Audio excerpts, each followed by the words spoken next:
আসসালামু আলাইকুম রহমতুল্লাহ। 10 মিনিট মাদ্রাসায় আপনাকে স্বাগতম। আজ আমরা এমন 6 ব্যক্তি সম্পর্কে জানব যে 6 ব্যক্তিকে জান্নাতের গ্যারান্টি দিলেন আল্লাহ। আপনি যদি আমল করেন আপনি অবশ্যই জান্নাতে যাবেন। রাসূলুল্লাহ সাল্লাল্লাহু আলাইহি ওয়াসাল্লাম বলেছেন, এমন 6টি উত্তম গুণাবলী রয়েছে, কোনো ব্যক্তি যদি এর কোনো একটি ধারণ করে মৃত্যুবরণ করে তাহলে আল্লাহ তার এই গ্যারান্টি বা নিশ্চয়তা দিয়েছে যে তিনি তাকে জান্নাতে দেবেন। 1. এমন ব্যক্তি যে আল্লাহর সন্তুষ্টি অর্জনের জন্য জিহাদের উদ্দেশ্যে রওনা দেয় এবং এই জিহাদের যাত্রাপথে সে যদি মৃত্যুবরণ করে তাহলে আল্লাহ তাকে এই নিশ্চয়তা দিয়েছেন যে সে জান্নাতে যাবে। 2. এমন ব্যক্তি যে কোনো জানাজার লাশের অনুসরণ করে এবং অনুসরণ করা অবস্থায় সে যদি মৃত্যুবরণ করে তাহলে আল্লাহ তাকে এই নিশ্চয়তা দিয়েছেন যে সে জান্নাতে যাবে। 3.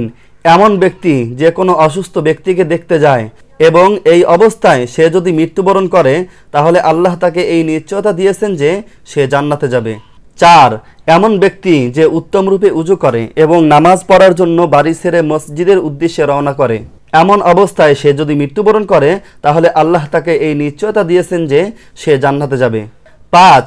এমন ব্যক্তি যে কোনো মুসলিম শাসকের কাছে শুধুমাত্র এই উদ্দেশ্যে গমন করে যে সে তাকে সমর্থন করবে ও তাকে সম্মান প্রদর্শন করবে, এমন অবস্থায় সে যদি মৃত্যুবরণ করে তাহলে আল্লাহ তাকে এই নিশ্চয়তা দিয়েছেন যে সে জান্নাতে যাবে। 6.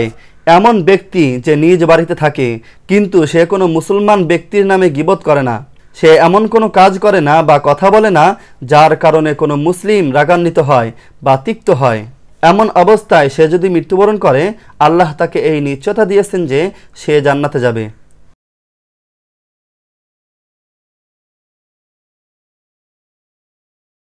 প্রথম 5টি আমরা ইচ্ছা করলেই পারবো না, কিন্তু আমরা এই 6 নম্বরটা আমল করতে পারি। আল্লাহ তাআলা আমাদের সবাইকে জান্নাতুল ফেরদাউস নসিব করুক, আমিন। আপনি যদি জান্নাত জাহান্নাম সম্পর্কে অধিক জ্ঞান লাভ করতে চান তাহলে এই চ্যানেলটি সাবস্ক্রাইব করে রেখে দিতে পারেন। জাযাকাল্লাহ।